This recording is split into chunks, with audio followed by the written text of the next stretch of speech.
warahmatullahi wabarakatuh. Sebelum mulai, saya pengen mengingatkan, mungkin udah pada lihat nilai tugas dengan kuis ya. Kalau nilai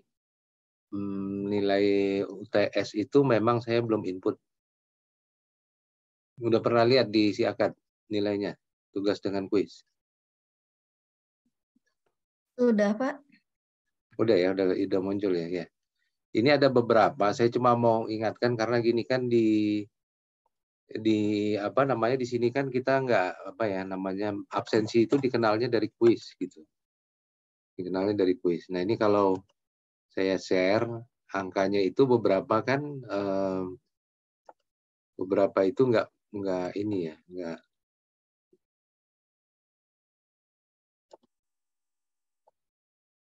Sorry, ini kelihatan nggak? Ini saya ngambil dari siakat. Muncul nggak? Muncul, Pak. Ya. Ini beberapa ini kan menurut saya angkanya masih kayak ini ya, Redita Guspita. 7,9, nggak pernah mengerjakan kuis berarti atau kuisnya salah semua gitu. Ini nanti masalahnya nilai tugas dengan kuis itu bobotnya 40%. Jadi UTS dengan UAS itu 30-30. Jadi kalaupun UTS dengan UAS-nya dapat 100 semua, nilainya itu baru 60. Gitu. Tapi kalau tugas dengan kuisnya ada yang 20, ada yang ini 10 gitu ya. 10 dikali 40% kan cuma 4. Cuma 4 nanti ditambah taruhlah UTS sama UAS-nya 100 semua gitu ya. Dengan 4 itu masih berarti cuma 64 gitu ininya. Nilai akhirnya. Jadi saya ingetin aja kalau tugas dengan kuisnya itu tolong ini ya dilengkapi ya. Saya juga nggak akan mempersulit nilai tugas gitu, nggak akan mempersulit nilai tugas. Oke, kita mulai aja sekarang. Untuk presentasi tugas dulu ya. Waktunya mungkin sekitar setengah jam gitu. Ya, silakan. Nanti yang present tolong sebutin namanya dan di absen gitu, dan apa namanya tolong kameranya dihidupin ya yang satu seluruh kelompok 3. Itu aja. Terima kasih. Silakan. Bapak, saya izin untuk share screen ya. Ya, silakan.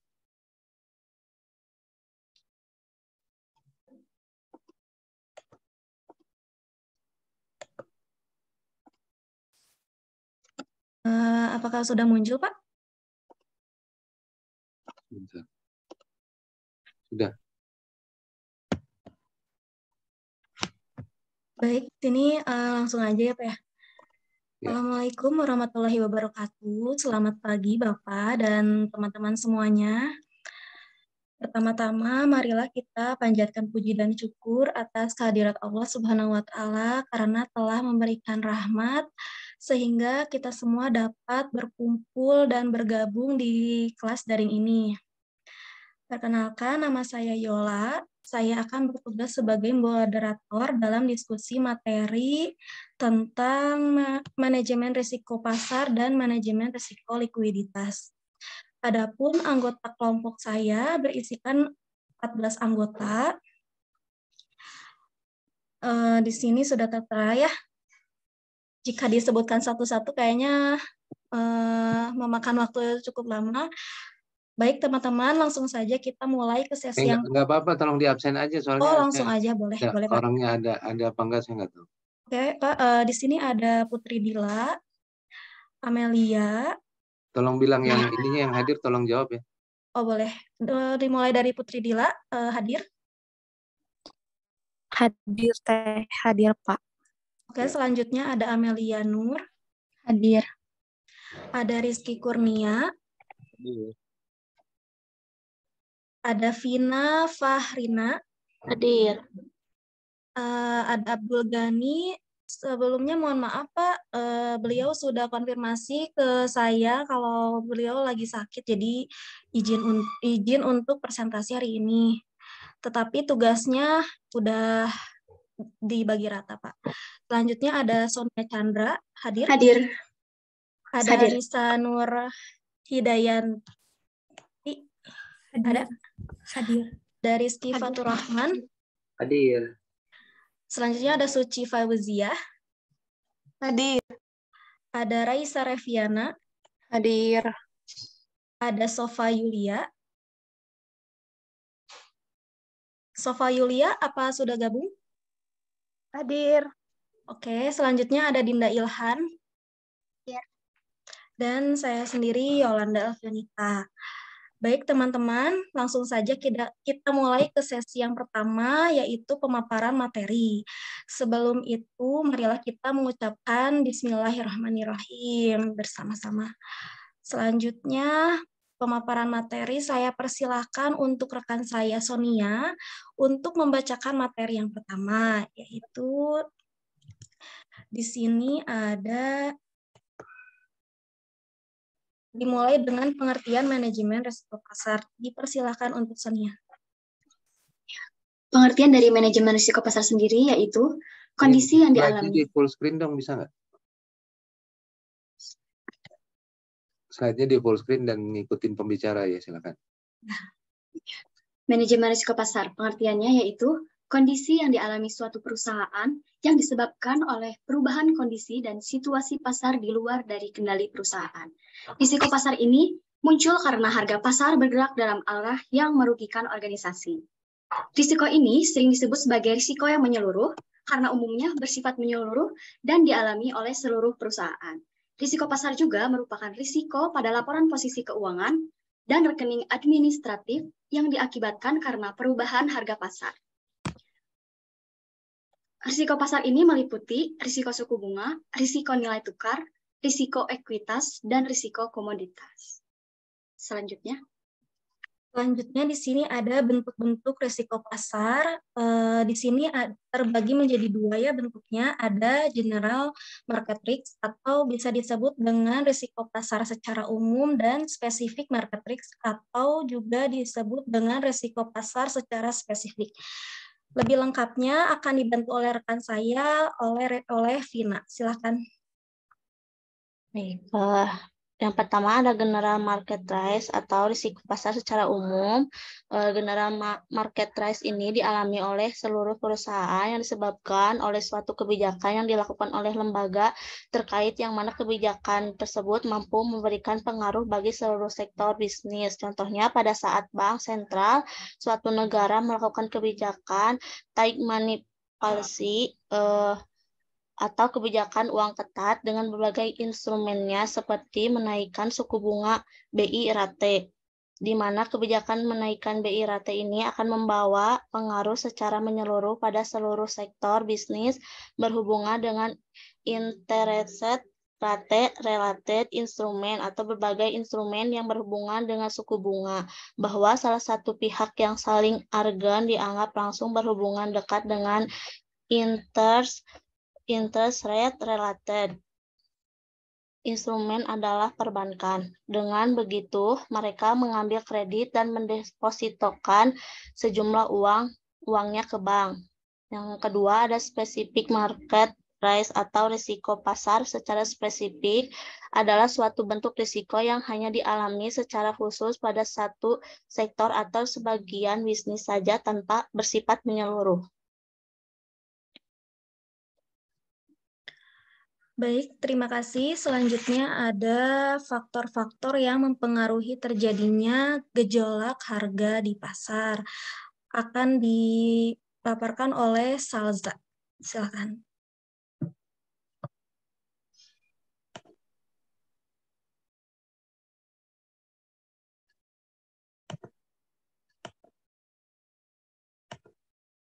Silakan, apakah sudah bergabung?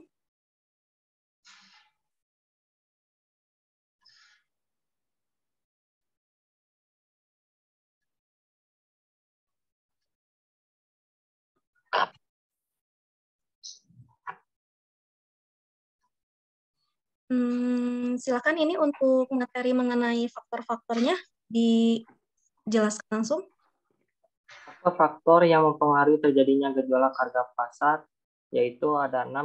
Yang pertama adalah faktor fundamental ekonomi, yaitu Faktor-faktor yang paling berpengaruh dari perspektif jangka panjang terhadap market price ini meliputi unsur-unsur dari performance perekonomian negara. Contohnya pada tingkat mata uang antar negara yang dipengaruhi oleh perkembangan perbandingan relevan antar tingkat inflasi dan kinerja real perekonomian antar negara tersebut.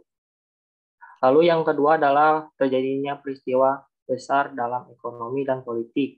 Peristiwa besar ini yang terkait dengan bidang ekonomi dari politik dapat mempengaruhi secara dramatis dalam jangka pendek terhadap market price. Contohnya pada devaluasi antar nilai tukar baht oleh pemerintah Thailand pada Juli tahun 1997 yang memicu terjadinya krisis moneter di sejumlah negara Asia, termasuk Indonesia. Lalu yang ketiga adalah campur tangan financial authorities, yaitu campur tangan yang dilakukan oleh penguasa moneter atau keuangan di suatu negara dapat dianggap sebagai penghentian atas berlakunya mekanisme pasar bebas. Lalu yang keempat adalah perimas kekuatan permintaan dan penawaran, yaitu kekuatan permintaan dan penawaran yang berbentuk dalam pasar jangka pendek secara otomatis akan menentukan harga atas berbagai market instrumen. Lalu yang kelima adalah likuiditas pasar, yaitu likuiditas ini yang menjadi penyebab pengaruh besar pada market price. Pasar yang likuiditas biasanya memiliki banyak market, tingkat volume bisnis yang sangat tinggi, lalu margin perdagangan akan kecil.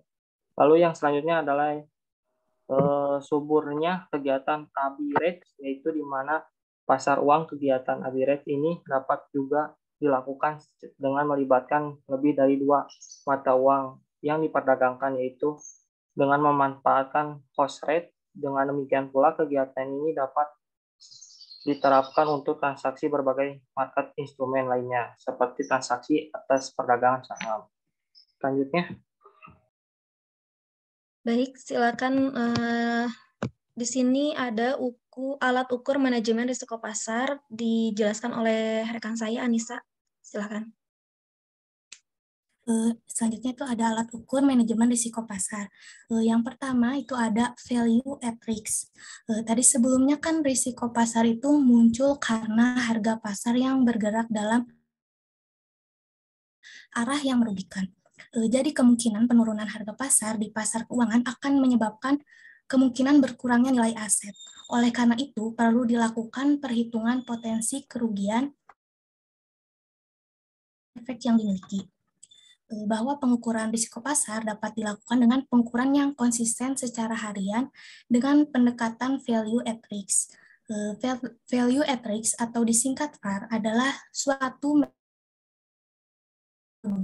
pengukuran estimasi kerugian yang mungkin terjadi pada suatu aset yang dihitung berdasarkan perubahan faktor risiko. VAR ini memberikan gambaran tentang maksimum kerugian yang akan dialami pada suatu aset pada periode tertentu dengan tingkat kepercayaan tertentu pada kondisi pasar normal. Jadi nilai VAR akan memberikan nilai potensi kerugian dan nilai probabilitas kerugian yang akan terjadi. Sebagai contoh, nilai VAR harian untuk portofolio itu sebesar 9 miliar pada tingkat kepercayaan 99%. Berarti bahwa dengan tingkat keyakinan 99%, suatu portofolio akan mengalami maksimum potensi kerugian sebesar 9 miliar untuk 1 hari ke depan. Dan sebesar 1%, portofolio tersebut akan mengalami kerugian lebih besar dari nilai VAR atau lebih besar dari 9 miliar. Yang kedua ada stress testing. Stress testing itu masih berkaitan dengan value at risk. Stress testing merupakan perhitungan risiko non-statistik karena bukan merupakan suatu pernyataan probabilitas, didefinisikan sebagai proses identifikasi dan pengelolaan kondisi yang dapat menyebabkan kerugian yang luar biasa. Perhitungan nilai VAR tadi kan dimaksudkan untuk mengukur maksimum potensi kerugian kerugian atas penurunan nilai aset dengan tingkat keyakinan tertentu pada kondisi pasar normal. Dapat diartikan bahwa masih terdapat kemungkinan bahwa nilai aset mengalami penurunan lebih besar dari nilai VAR pada kondisi yang tidak normal atau ekstrim. Umumnya kondisi ekstrim ini terjadi, namun juga diyakini dapat terjadi. Jika terjadi, tingkat kerugian yang disebabkan akan sangat tinggi, karena kejadian ini merupakan akibat dari tingginya volatilitas atau ketidakstabilan.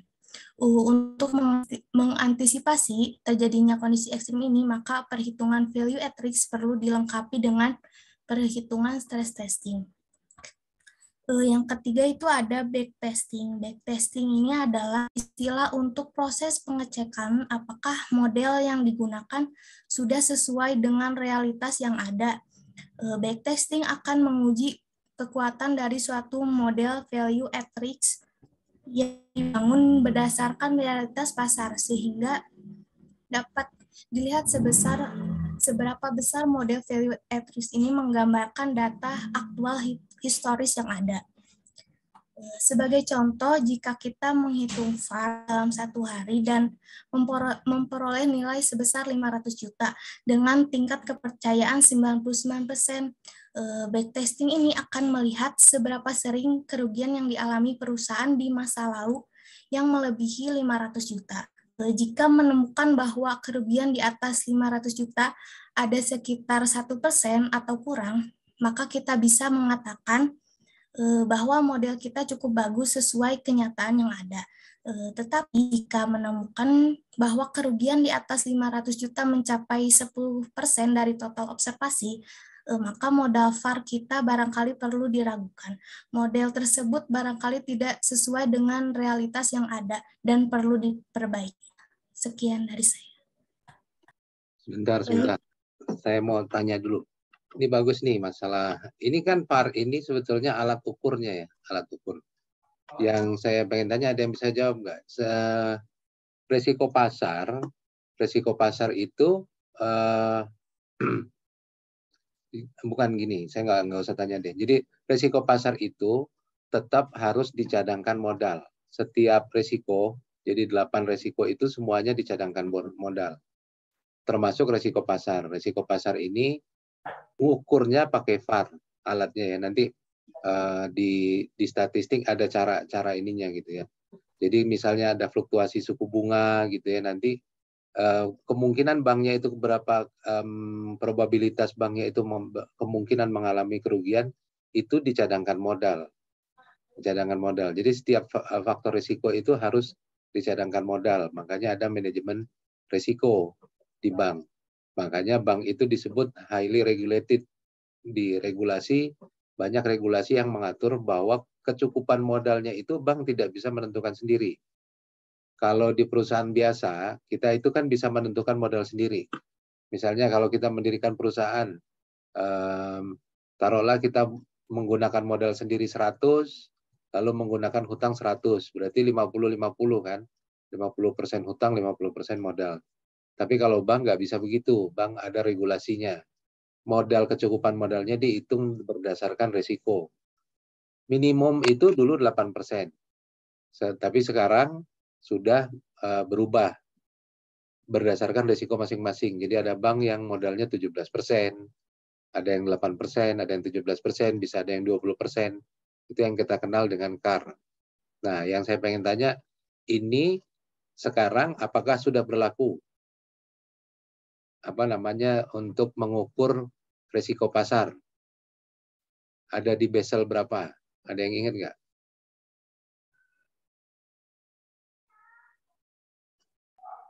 Jadi kan bank-bank itu untuk mengatur risiko kecukupan modalnya itu ada kesepakatan di Basel.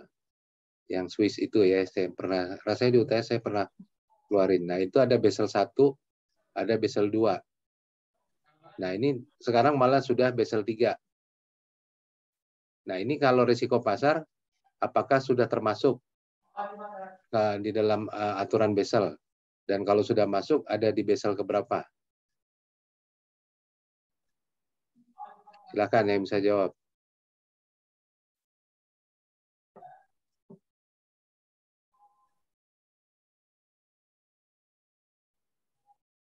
Di UTS saya rasanya ada nulis kok tuh soal itu.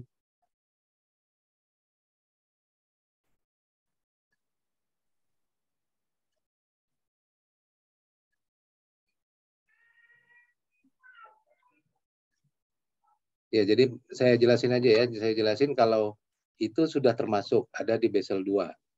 Sekarang umumnya bank-bank itu masih di Basel 2. Apa bedanya Basel 1 sama Basel 2? Basel 1 baru mencakup risiko kredit. Di Basel 2 baru sudah mencakup risiko operasional, risiko pasar gitu. Ya. Jadi tolong dipahami, jangan cuma dibaca gitu, tapi dipahami gitu. Ininya kenapa bank itu punya manajemen risiko. Dan untuk apa manajemen risikonya? Sebetulnya nanti untuk mencadangkan modal. Jadi semua risiko yang muncul itu diukur kemungkinan kerugiannya. Jadi bank itu nanti harus memenuhi kecukupan modal untuk mengcover risiko-risiko itu. Ya, ada lanjut, silakan.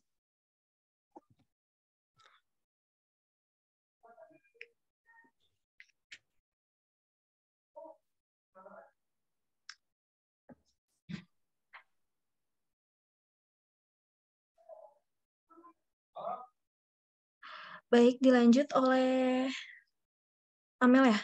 Silakan Amel. Baik, di sini ada pengertian risiko perubahan kurs.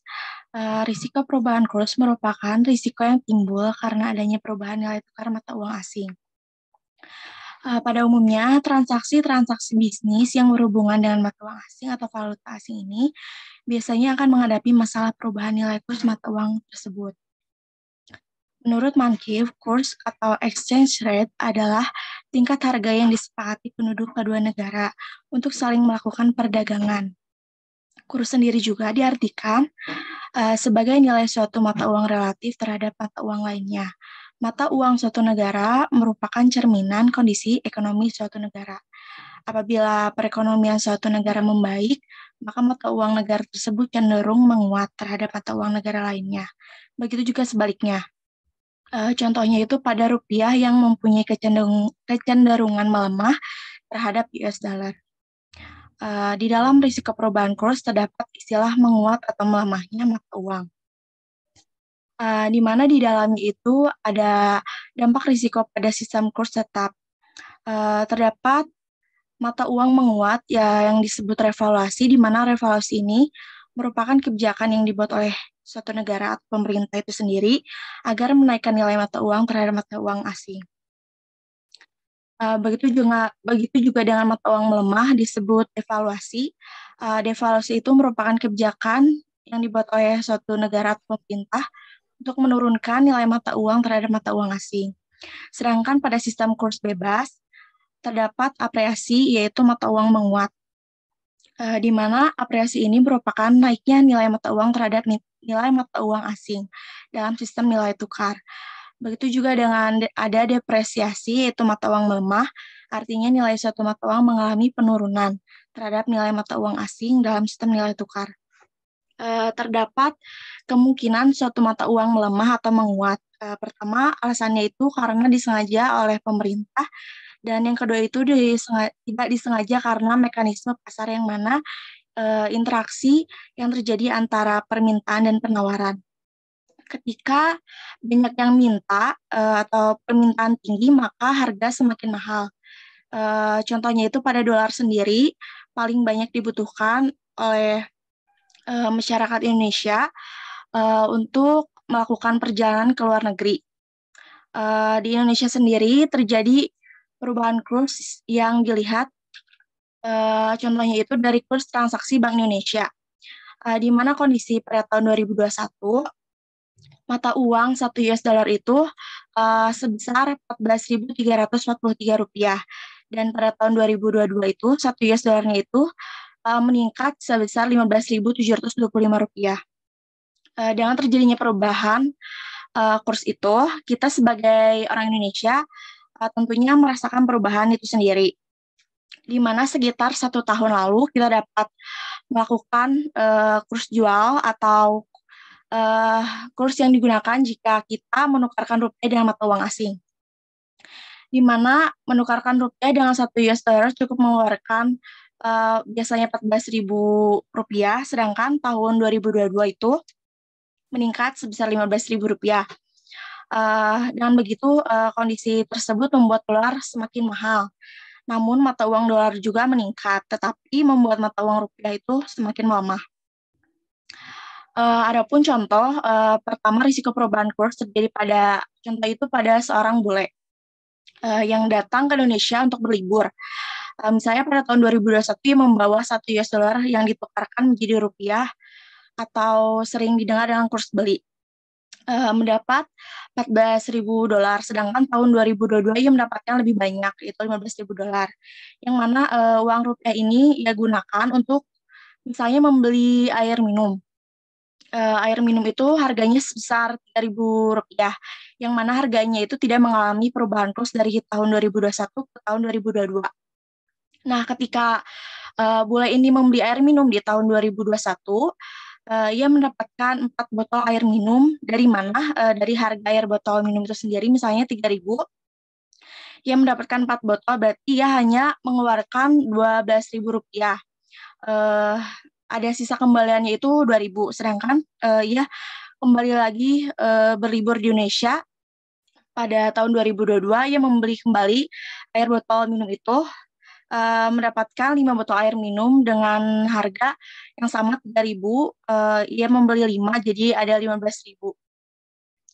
Hanya mendapatkan kembalian sisanya Rp500. Jadi walaupun harga air minum dan uang 1 US dollar itu tetap sama, namun karena kurs berubah, itu bisa mengakibatkan jumlah air minum yang didapatkan bule pun berubah atau produk yang ia dapatkan itu semakin bertambah. Apabila memposisikan sebagai bule tersebut, tentunya ia akan semangat membeli barang yang ada di Indonesia karena harganya itu lebih murah. Yang mana produk Indonesia ini bisa kita lakukan ekspor ke luar negeri, sehingga ekspor Indonesia juga bisa meningkat. Contoh yang kedua itu perubahan kurs ketika membeli handphone buatan Amerika atau yang sering kita dengar itu iPhone. iPhone ini sendiri memiliki harga 1.000 US dollar, artinya dengan kondisi tahun 2021 kita bisa mendapatkan satu handphone ini dengan seharga 14 juta. Karena 1.000 US dollar harga iPhone dikalikan dengan Rp14.000 tersebut. Kemudian di tahun 2022 itu seharga 15 juta. Nah, sebagai kita orang Indonesia, membeli barang luar negeri yang semakin mahal artinya membuat kita itu biasanya semakin malas untuk membelinya karena harganya semakin mahal. Dengan begitu, membeli produk luar negeri seperti dengan harganya yang meningkat mahal tersebut membuat kondisi impor itu justru menurun. Namun tidak berlaku bagi beberapa orang Indonesia yang cenderung konsumtif atau memiliki uang lebih untuk tidak mementingkan harganya yang mahal, karena dengan membeli handphone tersebut merupakan suatu kebutuhan gaya hidup yang terbilang mewah. Jadi kesimpulannya, dengan di mana ekspor meningkat dan impor menurun dapat menguntungkan Indonesia karena membuat mata uang rupiahnya itu dapat menguat. Sedangkan ketika ekspor menurun dan impor meningkat dapat merugikan Indonesia karena mata uang dolar tersebut semakin menguat. Sekian. Terima kasih. Selanjutnya ada faktor-faktor yang menyebabkan perubahan kurs. Akan dijelaskan oleh rekan saya, yaitu Suci. Silakan. Faktor-faktor yang menyebabkan perubahan kurs. 1. Perbedaannya inflasi. Inflasi suatu negara yang lebih tinggi dibandingkan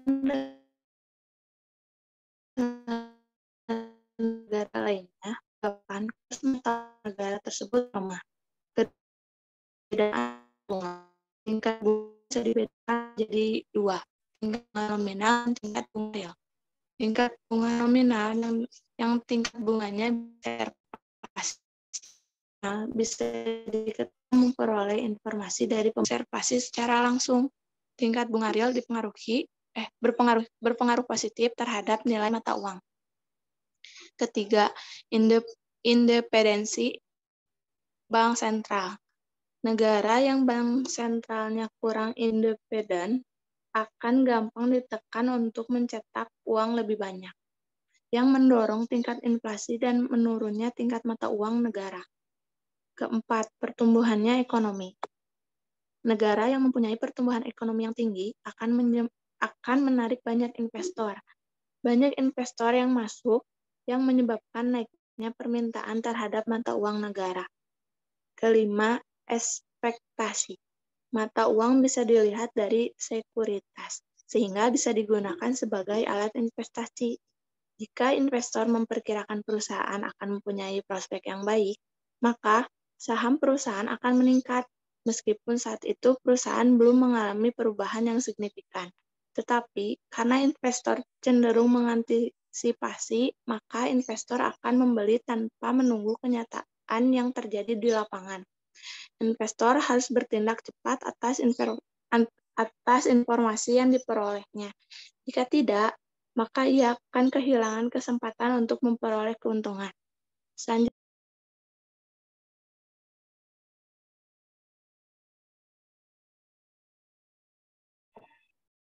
Selanjutnya ada exposure terhadap perubahan kurs, akan dipaparkan oleh Raisa.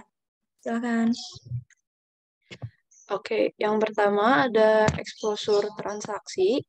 Exposure transaksi ini adalah exposure yang terjadi karena perusahaan memasuki kontrak tertentu, yang kemudian memunculkan sejumlah nilai uang yang rentan terhadap perubahan kurs. Yang kedua ada exposure akuntansi. Exposure akuntansi ini adalah mengukur seberapa jauh laporan keuangan konsolidasi dari suatu perusahaan yang dipengaruhi oleh fluktuasi kurs falas. Exposure akuntansi ini terjadi karena laporan keuangan dengan mata uang tertentu, kemudian dikonversikan ke laporan keuangan dengan mata uang lainnya. Yang ketiga ada exposure operasional atau operasi. Itu mengukur perubahan dalam nilai perusahaan sebagai akibat dari perubahan dalam arus kas operasi di masa depan, karena perubahan yang tidak diharapkan dalam nilai tukar. Yang keempat ada exposure ekonomi. Exposure ekonomi ini merupakan sejauh mana present value dari arus kas masa depan sebuah perusahaan dapat dipengaruhi oleh fluktuasi nilai tukar. Artinya, setiap adanya pergerakan kurs akan menyebabkan perubahan pendapatan dan pengeluaran dan berpengaruh langsung terhadap keuntungan aliran kas saat ini. Sekian dari saya. Selanjutnya masuk dalam materi risiko likuiditas. Berikut ada pengertiannya yang akan dijelaskan oleh Sofa. Silakan. Selanjutnya, risiko likuiditas. Risiko likuiditas adalah risiko suatu perusahaan atau individu yang tidak mampu memenuhi kewajiban keuangan jangka pendek karena tidak bisa mengubah asetnya menjadi uang tunai. Risiko likuiditas timbul karena ketidakmampuan dalam memenuhi kewajiban yang jatuh tempo dari sumber pendanaan, arus kas, atau dari aset likuid berkualitas tinggi yang dapat dianggunkan tanpa mengganggu aktivitas dan kondisi keuangan. Pada perbankan, resiko likuiditas berarti ketidakmampuan bank untuk memenuhi kewajibannya karena deposan menarik dananya pada saat yang tidak tepat, sehingga menyebabkan penjualan aset dengan harga murah dan berdampak negatif pada profitabilitas bank. Selanjutnya,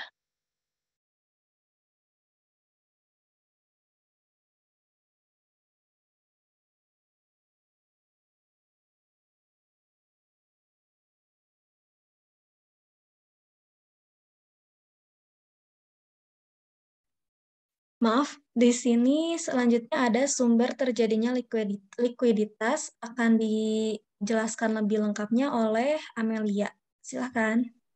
Baik, secara garis besar, risiko likuiditas bisa terjadi karena beberapa sebab, yaitu pertama, aset tidak dapat dijual dikarenakan kurangnya likuid di pasar.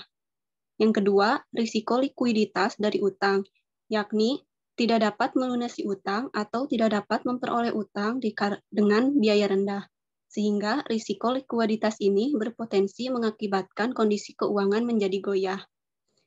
Yang ketiga, perusahaan telah melakukan kebijakan strategi yang salah. Sehingga hal ini dapat memberikan pengaruh pada kerugian yang bersifat jangka pendek maupun jangka panjang. Yang keempat, kepemilikan aset perusahaan tidak lagi mencukupi untuk menstabilkan perusahaan.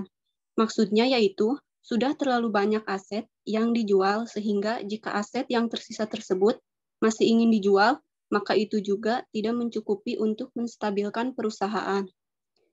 Yang kelima, penjualan dan keuntungan yang diperoleh mengalami penurunan yang sistematis secara fluktuatif. Selanjutnya yang terakhir, gangguan ekonomi yang tidak terduga. Misalnya, pada awal tahun 2020, pasar saham berada pada titik tertinggi sepanjang masa dan hanya sedikit orang yang memperkirakan dunia akan sangat terpukul oleh COVID-19. Dampak ekonomi yang merugikan dari pandemi global ini berlangsung cepat dan tanpa henti. Karantina wilayah menciptakan gangguan ekonomi yang tidak terduga. Dan banyak bisnis mengalami penurunan penjualan ke tingkat yang sangat rendah. Dan karena hal itu, likuiditas meningkat secara drastis. Sekian dari saya. Terima kasih. Selanjutnya ada manajemen pengendalian risiko likuiditas yang akan dijelaskan oleh Rizky Kurnia. Silakan. Pengendalian risiko likuiditas di sini, perbankan wajib memastikan bahwa dana dasar diversifikasi yang sejajar dengan sifat serta ukuran bisnis, produk yang diberikan, dan lingkungan pasarnya. Dalam pengendalian risiko likuiditas, ada beberapa hal yang bisa dilakukan Bank Syariah, yaitu sebagai berikut. Yang ke-1, menggunakan skema pendanaan yang bersifat jangka pendek. Contohnya, pada akad mudharabah jangka pendek antar bank syariah melalui kontrak pasar uang yang disetujui oleh regulator. Yang kedua, melakukan diversifikasi pada sumber pendanaan yang diberikan pada masyarakat guna menghindari ketergantungan pada investor besar. Yang ketiga, Bank Syariah harus membuat kebijakan cadangan likuiditas serta memasukkannya dalam perhitungan tingkat likuiditas serta merencanakan kontingensi yang berkaitan dengan pendanaan. Yang keempat, melakukan sekuritasi aset yang lama setelah disetujui oleh Dewan Pengawas Syariah serta DSN yang berbasis pada investasi. Terima kasih. Nah, selanjutnya di sini ada contoh kasus dalam manajemen risiko pasar. Yang lebih lengkapnya silakan dijelaskan oleh rekan saya Putri. Berdasarkan kasus PT Gudang Garam menjadi salah satu perusahaan yang mengalami penurunan laba bersihnya sebesar 0,9% akibat melemahnya nilai rupiah. Hal ini dialami oleh PT Gudang Garam karena perusahaan membutuhkan bahan baku utama berupa tembakau dan cengkeh yang berkualitas untuk produk mereka. Sementara kualitas panen tembakau dan cengkeh lokal yang menjadi bahan baku utama tersebut sangatlah bergantung pada cuaca. Faktor cuaca yang kini sering tidak menentu mengakibatkan penurunan kualitas panen kedua bahan baku tersebut. Akibatnya, perusahaan terpaksa harus mengimpor persediaan bahan baku mereka dari luar negeri untuk menjaga kualitas produk yang dihasilkan. Hal inilah pada akhirnya yang menyebabkan menurunnya pendapatan dan laba bersih perusahaan. Analisis dari permasalahan tersebut, PT Gudang Garam merasakan dampak dari penurunan nilai tukar rupiah yang berakibatkan menurunnya laba bersih perusahaan. Hal itu kemudian juga dampak pada pembagian dividen kepada para pemegang saham, serta peraturan pemerintah yang dapat menurunkan penjualan produk serta pendapatan perusahaan. Salah satu cara yang dilakukan oleh PT Gudang Garam untuk menanggulangi risiko tersebut adalah dengan melakukan kebijakan penawaran pensiunan dini kepada karyawannya, terutama karyawan borongan, dan operasional dengan alasan untuk mengantisipasi dampak buruk yang akan terjadi pada perusahaan di masa mendatang akibat bertambah ketatnya peraturan industri yang telah ditetapkan oleh pemerintah. Sekian. Terima kasih. Selanjutnya ada contoh kasus manajemen risiko likuiditas yang akan dipaparkan oleh Dinda. Silakan. Baik, contoh kasus manajemen risiko likuiditasnya, ini dulu industri perbankan nasional kita sempat dihebohkan oleh nasabah tersebut merupakan nasabah Bank Senturi yang panik karena tidak dapat melakukan penarikan dana melalui ATM. Penarikan harus dilakukan di kantor bank dan jumlahnya dibatasi maksimal Rp1.000.000. Bahkan perdagangan saham Bank Senturi itu juga dihentikan oleh otoritas atau suspensi. Dalam waktu singkat, Bank Senturi kalah clearing antar bank di Indonesia. Jadi, hal tersebut dapat diartikan bahwa pertama, bank tidak mampu memenuhi penarikan kredit oleh nasabah karena dana yang tersedia tidak mencukupi. Kedua, bank mengalami kalah clearing dan tidak dapat memenuhi kekurangan dana di Bank Indonesia. Ketiga, bank tidak dapat memenuhi permintaan penarikan dana masyarakat yang terjadi secara tiba-tiba. Dan keempat, bank tidak dapat memperoleh pinjaman dari bank lain pada saat bank tersebut memerlukan likuiditas. Dalam kasus manajemen risiko likuiditas ini, terdapat sebuah pengendalian untuk mengantisipasi timbulnya risiko likuiditas. Ini perlu melakukan perhitungan terhadap kesenjangan mismatch antara struktur dana dan struktur pinjaman berdasarkan periode jatuh tempo. Lalu sebagaimana pengelolaan risiko pasar, risiko likuiditas juga dikendalikan dengan penetapan limit. Perlu diterapkannya saldo kas limit maksimal yang diperkenankan pada akhir hari dalam rangka mencegah kerugian opportunity loss atau idle money, juga memperhatikan kondisi secondary reserve melalui limit yang telah ditetapkan. Monitoring dan pengendalian terhadap risiko likuiditas juga dilakukan secara harian, yaitu dengan jalan melihat arus kas dan limit yang telah ditetapkan secara harian, mingguan, dan bulanan. Dalam upaya menjaga risiko likuiditas agar tetap selalu terjaga, perbankan juga memiliki ALCO atau Asset and Liability Committee yang senantiasa melakukan pemantauan terhadap kondisi makroekonomi dan moneter serta melakukan evaluasi kondisi suatu bank, yaitu melihat manajemen likuiditas, gap valuta asing, investasi, dan pendapatan. Lalu ALCO juga berperan dalam mengatur tingkat bunga dalam usahanya dan meningkatkan atau menurunkan sumber dana tertentu. Demikian materi dari saya. Selanjutnya saya kembalikan pada moderator. Baik, terima kasih Dinda. Di sini saya akan menambahkan sedikit, yaitu kesimpulannya di manajemen risiko pasar dan manajemen risiko likuiditas.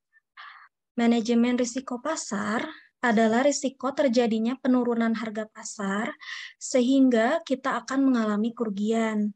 Pengukuran risiko pasar bisa dilakukan dengan defisiasi standar dan yang praktis dan merupakan cikal bakal teknik berikutnya, yaitu VAR atau Value at Risk.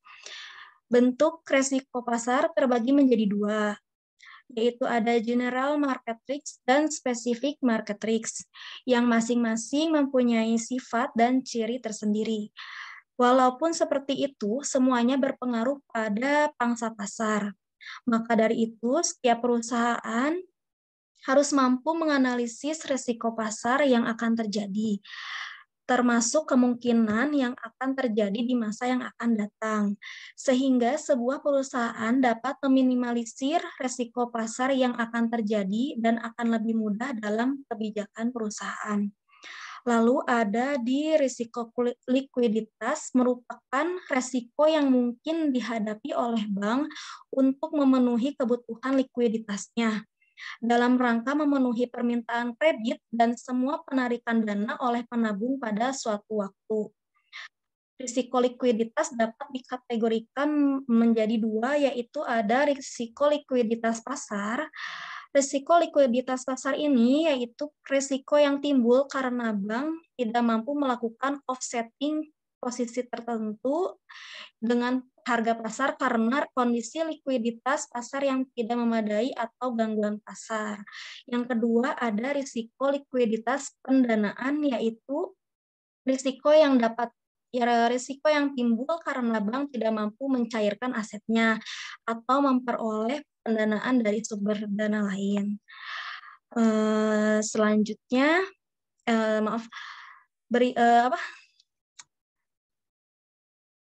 Sekian pemaparan materi dari kelompok kami. Selanjutnya ada sesi tanya jawab. Dipersilakan bagi teman-teman yang ingin bertanya agar on mic-nya ya. Silakan.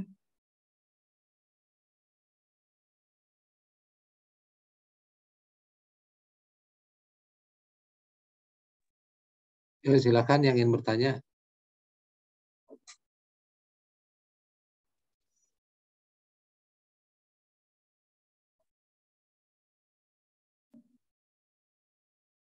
Nggak ada?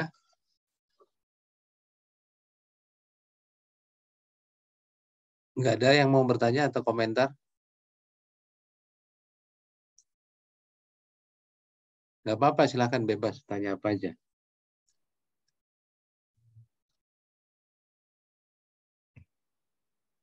Ini tadi kalau contoh kasusnya kan yang pertama tadi risiko pasar PT Gudang Garam ya? Iya Pak, ini. Kalau yang di perbankannya nggak ada contohnya ya? Kami ngambil salah satu contoh Pak, ini. Ya maksud saya ini kan kasusnya perusahaan non perbankan gitu ya? Iya Pak. Nggak, yang contoh perbankan nggak ada? Nggak ada ya? Nggak ada Pak. Oke. Ayo, ada yang mau bertanya?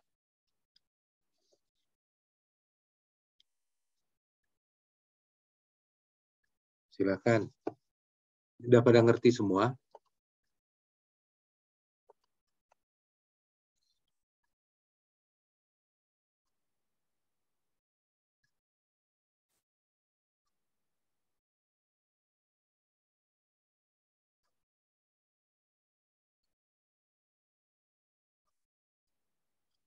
Oke, kalau nggak ada, kita lanjut ya. Baik, terima kasih ya kelompok 3 atas presentasinya. Cukup bagus dan cukup lengkap gitu. Cuma mengenai kasus saja ini sedikit yang manajemen risiko pasar, karena memang saya paham kalau risiko pasar di perbankan pasti contohnya agak sulit ya untuk dapat contohnya gitu. Tapi yang kedua kasusnya tepat tuh, maksud saya yang contohnya di Bank Senturi ya, kesulitan likuiditas waktu itu. Jadi kalau ini kasusnya adalah waktu bank ini menyalahgunakan, maksudnya gini, menyalahgunakan dana yang ditempatkan masyarakat ke dia yang harusnya disalurkan ke dalam bentuk kredit gitu ya sesuai fungsinya, ternyata dibelikan ke surat berharga. Nah, jadi Bank Senturi itu membelikan dana-dana masyarakat yang dihimpun itu dibelikan surat berharga, dan ternyata nilai surat berharganya itu jatuh dan tidak bisa dijual gitu ya, tidak bernilai lagi.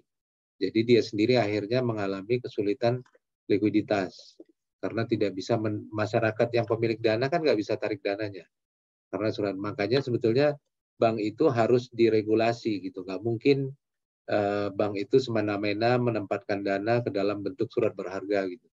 Itu dia sendiri sudah menyalahi fungsi ataupun aturan atau compliance terhadap regulasi. Coba saya share sedikit, ini bisa diturunkan, saya share sedikit contoh yang di ini ya. Ini filenya tolong di ini. Jadi bagaimana Pak? Saya stop screen dulu. Iya, stop screen.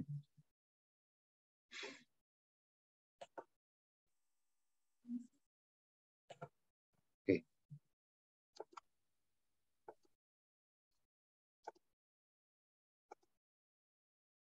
Nah, ini contoh sebetulnya waktu di materi yang terakhir yang saya sampaikan ya, waktu ini sebetulnya materi untuk ujian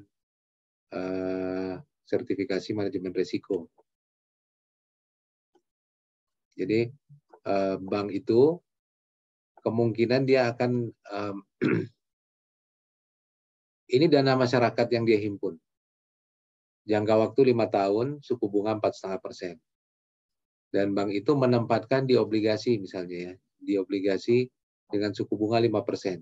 Periodenya sama 5 tahun, cuma ini di sini di obligasi dia akan terima 5%, sementara dana pihak ketiganya dia bayar 4,5%. Berarti banknya masih dapat untung 0,5% gitu ya. Tapi ada kemungkinan begini gitu. Begini, ternyata karena suku bunga meningkat gitu ya, sementara obligasi kan jumlah yang dia terima itu kan tetap gitu dengan 5%. Kalau misalnya suku bunga meningkat, mungkin banknya akan memutuskan untuk memenuhi kebutuhan pendanaannya itu untuk jangka panjang.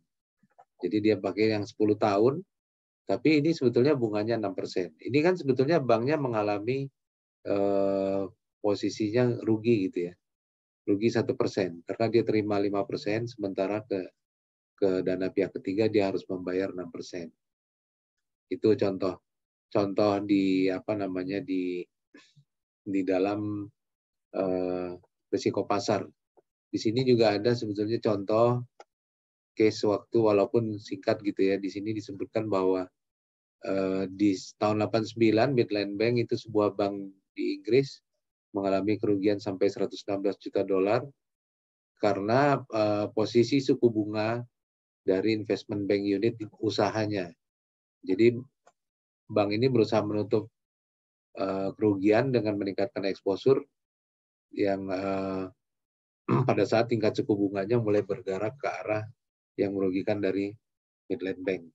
Jadi itu asal contoh asalnya kenapa memang manajemen risiko itu diperlukan oleh bank. Jadi contoh itu aja satu kasus risiko pasar itu dampaknya bisa sangat besar. Dan bank itu menghadapi banyak risiko ya. Yang terbesar diukur adalah risiko kredit, baru nanti ada risiko pasar, di dalam risiko pasar termasuk risiko likuiditas, ada risiko operasional, dan semuanya itu diukur dan dijadikan dalam perhitungan modal. Jadi nanti bank itu akan terkena jumlah modal yang harus dipenuhi sesuai dengan risikonya masing-masing. Itu. Ada pertanyaan sampai sini? Tidak, Pak. Enggak ya. Oke. Ini nanti materinya tolong di-share di grup ya, buat saya simpan. Terus, baik, terima kasih. Untuk kelompok 3 kita lanjut dengan perkuliahan ya. Kalau nggak ada pertanyaan. Bapak, mohon maaf, izin bertanya, untuk yang di share tuh PPT-nya atau makalahnya, Pak? PDF-nya ya. PDF-nya aja, jangan PPT. Udah di PDF. PDF dalam ini, isinya tuh PPT yang kami Iya, yang tadi dipresentasikan. Untuk makalahnya gimana, Pak?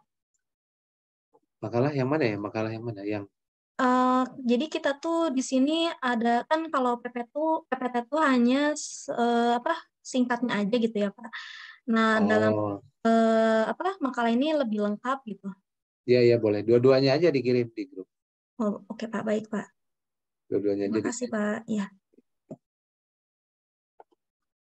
Oke, sekarang kita masuk ke manajemen risiko kepatuhan. Nah, saya pengen tanya, apa bedanya risiko kepatuhan sama risiko hukum?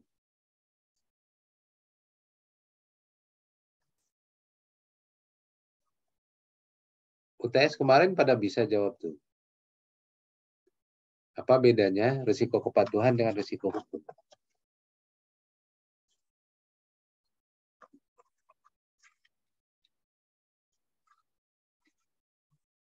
Sama-sama risiko kan ini? Kalau Pak, saya mau coba jawab. Iya, silakan. Secara singkatnya, kalau resiko kepatuhan itu kalau tidak mematuhi dan tidak melaksanakan itu nggak ada hukumnya. Kalau risiko hukum kan itu ada sanksinya ya, ada tuntutan hukumnya, seperti itu Pak. Iya, sedikit lagi, ada yang bisa nambahin. Udah bagus tuh. Udah bagus, sedikit lagi.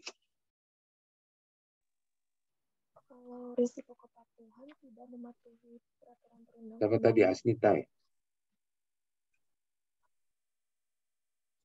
Ayo, ada yang bisa nambahin.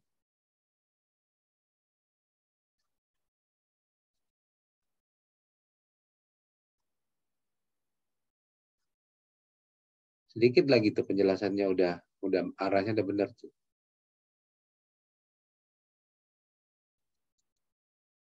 Kita kan manajemen risiko hukum kemarin udah lewat ya. Di terakhir kalau nggak salah. Sekarang risiko kepatuhan. Ada disinggung juga di risiko hukum. Ada yang bisa nambahin? Nggak ada. Oke, saya tambahin sedikit ya. Kalau risiko hukum itu risiko terjadinya tuntutan hukum. Ada sanksinya, betul. Kalau risiko kepatuhan itu adalah risiko karena tidak memenuhi undang-undang ataupun regulasi. Regulasi maksudnya peraturan. Berarti ada yang membuat peraturan kan? Nah, yang membuat peraturannya itu adalah regulator. Mulai dari pemerintah, Bank Indonesia, Otoritas Jasa Keuangan atau OJK. Nah, apakah ada sanksi? Ada sanksi juga, tapi bukan dalam bentuk tuntutan hukum. Gitu ya. Jadi kalau risiko hukum, ada tuntutan hukumnya yang dihadapi. Misalnya, bank itu melanggar kontrak atau melanggar ketentuan. Bukan ketentuan. Melanggar gini. Begitu nasabah membuka rekening, misalnya rekening tabungan atau rekening giro, sebetulnya kan bank itu sudah terikat perjanjian bahwa bank itu tidak akan membuka gitu ya, membuka saldo si nasabah dana ini ke pihak lain. Ke pihak lain. Jadi yang cuma tahu misalnya Asnita buka rekening, yang cuma boleh tahu saldonya cuma Asnita. Kalau misalnya nanti Asnita punya suami, suaminya datang tanya saldo, berapa saldo rekeningnya Asnita, istri saya nggak tahu. Bank nggak boleh kasih tahu. Karena itu ada terikat di dalam perjanjian gitu ya. Dan itu bisa, kalau itu bocor, misalnya Asnita bisa melakukan tuntutan hukum. Itu sudah masuk ke dalam risiko hukum. Tapi kalau kepatuhan, ini lebih kepada pemenuhan ketentuan dan undang-undang. Contohnya ketentuannya seperti apa? Misalnya bank itu wajib menyampaikan laporan bank umum setiap bulan ke regulator, ke OJK atau ke BI gitu ya. Nah, itu kalau tidak dilaksanakan dengan baik dan dengan tertib sesuai dengan periode, maka akan ada sanksi denda. Misalnya untuk satu item, jadi seluruh laporannya itu misalnya mencakup ada satu nasabah itu ada 10 item. Mulai dari nama orang tua, tanggal lahir, dan sebagainya. Ada 10 item yang harus dilaporkan. Satu item saja salah, misalnya itu dendanya misalnya bisa 50.000, 20.000, 50.000 rupiah. Jadi kalau 10 item tidak diisi, sudah 200.000. Kalau banknya punya 4 juta nasabah, berarti dendanya bisa 200 miliar. Gitu ya. Bisa 800 miliar, walaupun itu kebijakan nanti, kebijakan dari regulator. Apakah itu bisa menyebabkan kerugian? Bisa menyebabkan kerugian. Jadi itu berbeda. Kalau hukum itu karena tuntutan hukum. Yang bisa jadi besar kecilnya tuntutan itu bisa berbeda-beda kan. Itu bedanya. Ada yang mau tanya sampai sini? Oke, kalau nggak ada. Nah ini, risiko kepatuhan merupakan risiko yang disebabkan bank tidak memenuhi atau tidak melaksanakan peraturan perundang-undangan dan ketentuan yang lain. Ketentuan peraturan perundang-undangan dan ketentuan yang lain. Ketentuan yang lain ini termasuk itu adalah peraturan-peraturan dari regulator. Di mana penerapan manajemen risiko kepatuhan? Sebetulnya di seluruh manajemen risiko yang manapun gitu ya. Bank itu akan melakukan manajemen risiko bergantung kepada aktivitas usaha dia sendiri. Gitu ya. Jadi mitigasinya mulai dari aktivitas usaha dia sendiri. Jadi misalnya mulai dari menerima setoran nasabah, itu kan sudah ada risiko. Risikonya risiko apa? Risiko operasional. Ya kan, risiko operasional kenapa? Karena bisa jadi tellernya salah bayar. Dan itu bisa menyebabkan kerugian dari bank. Itu juga. Jadi kalau ini kepatuhan berarti bank ini akan melihat ke aktivitas-aktivitas dia, apakah itu ada yang melanggar peraturan. Mungkin teman-teman lebih jarang menerima penawaran dari bank gitu ya, via SMS atau WA atau telepon langsung, dibandingkan dengan misalnya penawaran dari asuransi, penawaran dari dari penjualan mobil gitu ya, dari showroom mobil gitu. Mungkin lebih jarang karena memang ada regulasinya. Jadi ada regulasinya tuh, regulasinya itu harus dipenuhi. Bank itu harus patuh bahwa mereka tidak bisa langsung menawarkan secara langsung tanpa persetujuan nasabah. Gitu. Jadi kadang-kadang pelakunya justru bukan dari banknya, pelakunya justru adalah sales pihak ketiga yang disewa oleh bank, dan ternyata sales ini banyak melakukan kebocoran data nasabah. Gitu. Ini yang sering terjadi. Nah, aktivitas itu diukur apakah nanti bank ini akan melanggar kepatuhan, melanggar undang-undang atau melanggar kepatuhan. Lalu bagaimana mengukurnya? Mengukurnya berdasarkan event yang sudah pernah terjadi. Jadi misalnya dalam setiap ada event, bank itu akan mencatat. Setiap ada event yang menyebabkan kerugian, bank itu akan mencatat. Dan itu akan menjadi perhitungan dalam pencadangan modal. Jadi dari aktivitas usaha dia sendiri. Mulai dari risiko kredit, mulai dari risiko pasar, mulai dari risiko operasional, risiko hukum, risiko kepatuhan, akan dicatat. Dan bank akan mencadangkan modal berdasarkan kejadian-kejadian itu. Karena itu, bank disebut tidak bisa menentukan struktur modalnya sendiri. Karena dia harus mencakup hal-hal seperti itu. Jadi mengukurnya dari mana? Mengukurnya dari aktivitas usaha bank itu sendiri. Lalu dari kemungkinan ketidakpatuhan bank. Litigasi ini terkait dengan materialitas nilai gitu ya, tuntutan dan dari keluhan nasabah. Jadi teman-teman kalau misalnya ada masalah dengan bank, boleh aja lapor misalnya ke regulator gitu ya. Misalnya ada dispute dengan bank, silakan aja kalau memang ini dengan regulator. Mungkin lebih baik daripada dengan cara tuntutan hukum. Nah, setiap manajemen risiko itu supaya efektif harus mencakup hampir di semua item manajemen risiko harus mencakup sudah memiliki kebijakan. Jadi bank ini umumnya akan memiliki standar prosedur operasional yang cukup lengkap dibanding perusahaan-perusahaan yang lain. Karena apa? Ada kewajiban untuk memiliki kebijakan. Ya, jadi ada standar prosedur yang lengkap. Kebijakan itu apa? Kebijakan mengenai limit risiko. Limit ini contohnya seperti apa? Contohnya, kalau di bank itu ada dealer, dealer itu dibatasi untuk bertransaksi untuk mendapatkan keuntungan, gitu ya. Dealer itu bertransaksi, misalnya dia cuma dibolehkan dengan limit 2 miliar selama 1 hari. Dan itu posisi tidak boleh terbuka. Terbuka misalnya begini, dia punya posisi long atau punya posisi posisi long, atau dia punya posisi yang besar di di hutang falas misalnya. Karena dia transaksi trading setiap hari dan dia ternyata punya posisi hutang falas yang besar gitu. Nah, itu ada limitnya.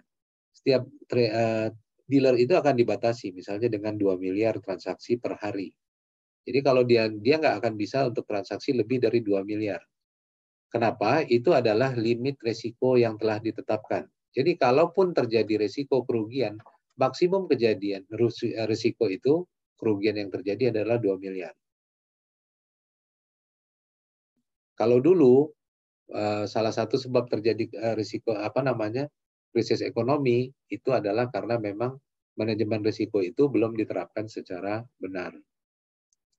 Jadi terjadilah kasus bank-bank yang mengalami kerugian besar-besar seperti Barings. Barings itu kan posisinya di Inggris dan ada anak cabangnya di Jepang yang ternyata bertransaksi melebihi limit kemampuan dari bank itu sendiri. Jadi akhirnya terjadi kerugian dan banknya yang harus ditutup. Lalu konsistensi kebijakan manajemen risiko, jadi banknya harus memiliki kebijakan manajemen risiko dengan arah strategi usaha dari bank itu sendiri, penerapan kepatuhannya, adanya kebijakan pengecualian, adanya penerapan kebijakan melalui prosedur secara berkala. Jadi dicek secara berkala apakah kebijakannya ini masih tepat. Lalu ada prosedur tadi ya. Mulai dari kebijakan, ada prosedur, memiliki sistem informasi yang tepat waktu dan tepat guna.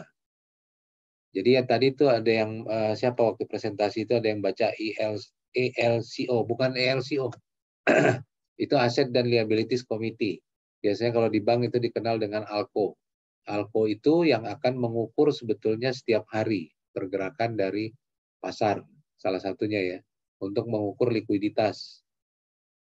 Apakah bank ini masih cukup liquid gitu ya. Jadi mulai dari kebijakan penghimpunan dana, penyaluran kredit, dan itu dia memiliki sistem informasi manajemen yang harus tepat waktu. Kalau terlambat, kenapa? Karena kalau terlambat kerugiannya akan semakin besar.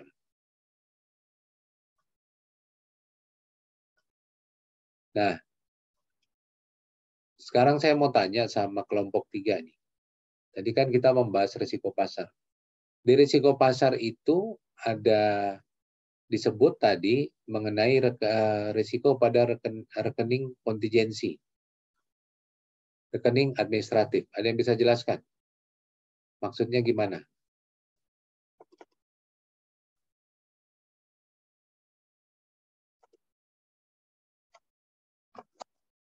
Kelompok 3.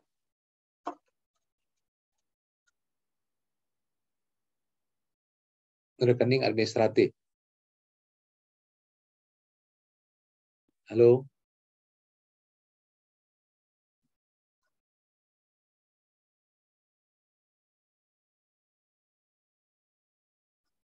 Halo? Ini orangnya udah pada nggak ada semua atau gimana? Iya, Bapak. Sebentar. Kami diskusikan dulu ya, Pak ya. Udah, nggak usah. Nggak usah, udah lanjut aja. Saya lanjut aja. Jadi gini, kalau kita belajar akuntansi, itu ada neraca kan. Ada neraca. Neraca itu adalah rekening on balance sheet. Jadi memang yang posisinya real gitu ya, real. Ada di situ ada uang kas, misalnya kalau kita lihat di neraca kan ada persediaan, ada hutang, ada piutang gitu ya, ada modal sendiri. Itu rekening administratif. Untuk bank, risiko pasar itu kan terjadi di situ. Seperti dicontohkan tadi, ternyata dia membiayai untuk membeli obligasi itu, obligasinya dapatnya 5%, ternyata menggunakan dana masyarakat dengan bunga misalnya 6%. Itu yang on balance sheet, langsung menjadi kerugian. Sementara di off balance sheet atau di rekening komitmen kontingensi tadi, itu adalah rekening-rekening yang belum rekening-rekening yang belum itu adalah rekening di mana bank itu memiliki komitmen atau kewajiban yang belum ditarik, yang belum direalisir. Contohnya gini, ada satu nasabah dapat kredit dengan limit 1 miliar gitu ya, 1 miliar. Kalau nasabahnya tarik pinjaman itu dari limit 1 miliar, dia tarik misalnya 200 juta, maka 200 juta itu akan tercatat di neraca. Betul kan? Dalam bentuk kredit yang sudah dicairkan, 200 juta tercatat di neraca. Lalu yang 800 juta yang belum tertarik itu akan menjadi komitmen bank. Komitmen bank, dan itu akan tercatat di rekening administratif. Dan dia bisa terpapar resiko juga rekening administratif. Misalnya tiba-tiba terjadi gejolak perekonomian gitu ya, sementara banknya mengalami kesulitan likuiditas. Bisa jadi banknya menetapkan kebijakan bahwa yang 800 juta ini tidak bisa ditarik. Itu. Jadi 800 juta yang kelonggaran tadi bisa jadi banknya menetapkan kebijakan tidak perlu ditarik, tidak bisa ditarik. Karena apa? Karena posisi perekonomian yang tidak kondusif sehingga banknya mungkin tidak bisa memenuhi kewajiban untuk menutup kebutuhan likuiditas dia.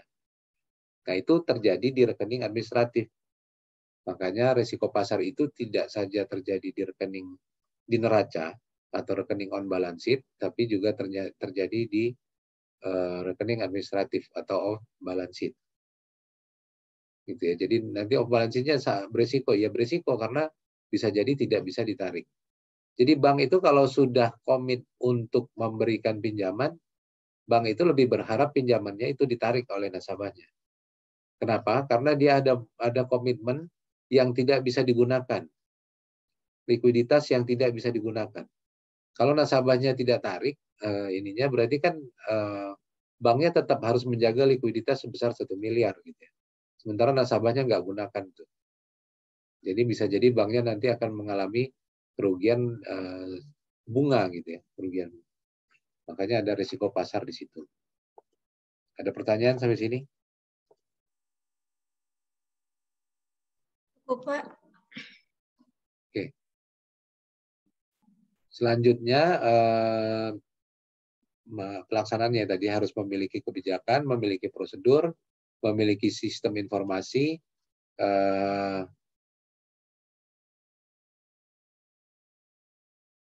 bahwa bank itu perlu melakukan identifikasi, betul juga kecukupan interpretasi atas aspek kepatuhan. Jadi di dalam bank itu biasanya ada unit tertentu yang akan menangani aspek kepatuhan. Biasanya dikenal dengan compliance gitu ya. Dan mereka banyak berhubungan dengan regulator, dengan Bank Indonesia, dengan Otoritas Jasa Keuangan gitu ya. Untuk menjaga kepatuhan terhadap regulasi. Lalu adanya SDM yang cukup. SDM ini sudah mengikuti program pelatihan, gitu ya, memiliki tingkat turnover yang rendah. Kenapa? Kalau turnovernya rendah berarti nanti harus mentraining orang lagi, mentraining lagi, gitu ya. Jadi tingkat turnovernya itu relatif bagus.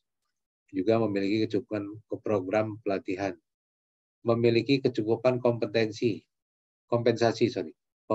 komisaris dan direksi bank. Tingkat pemahaman dan kesesuaian arah strategis usaha dengan risk tolerance. Makanya ada sertifikasi bahwa setiap pegawai bank itu harus memiliki sertifikasi manajemen risiko. Itu materi yang saya share tadi, dan sebelumnya itu adalah untuk ujian sertifikasi manajemen risiko.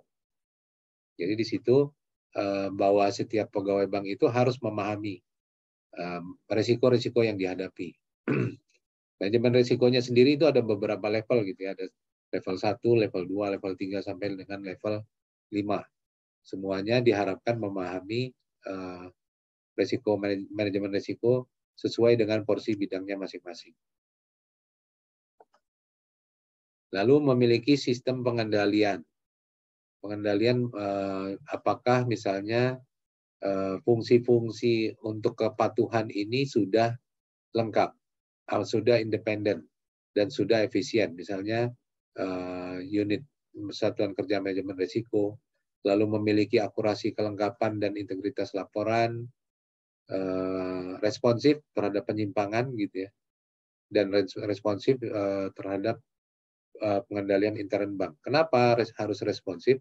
Karena kalau tidak responsif maka risikonya akan semakin besar dan itu bisa menyebabkan kerugian yang lebih besar.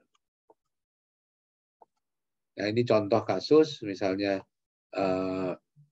ada nasabah Bank Syariah Mandiri yang khawatir mengenai dana simpanannya. Kenapa? Karena ternyata ada 3 pimpinan ini di salah satu cabang gitu ya terkait dengan kasus kredit fiktif.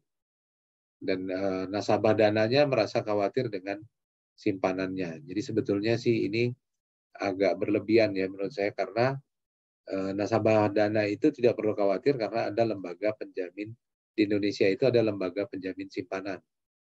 Jadi apapun yang terjadi dengan banknya, maka lembaga penjamin simpanan itu yang akan membayar gitu ya, membayar kalau terjadi apa-apa dengan banknya. Tapi dengan syarat tertentu, misalnya untuk dana sampai dengan 2 miliar dan untuk dana dengan suku bunga yang sesuai dengan suku bunga acuan dari bank sentral gitu. Itu ada syarat-syaratnya. Tapi LPS itu akan menjamin. Jadi kadang-kadang walaupun ini kasus kecil gitu ya, kasus kecil ada kredit fiktif di salah satu cabang gitu. Sebetulnya nasabah tidak perlu terlalu khawatir karena sudah ada manajemen risiko yang akan mengcover risiko kredit ini sehingga kecukupan modal bank itu akan terjamin dan satu lagi mengenai simpanan dia juga akan dijamin oleh lembaga penjamin simpanan.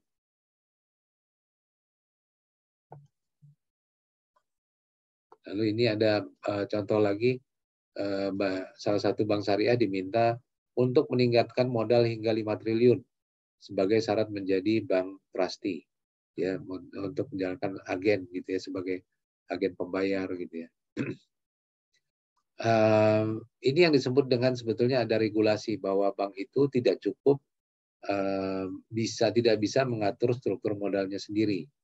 Jadi kalau dia misalnya menjalankan fungsi sebagai bank trustee maka perlu ditingkatkan modalnya karena berarti akan ada peningkatan risiko dan ini diukur oleh regulator.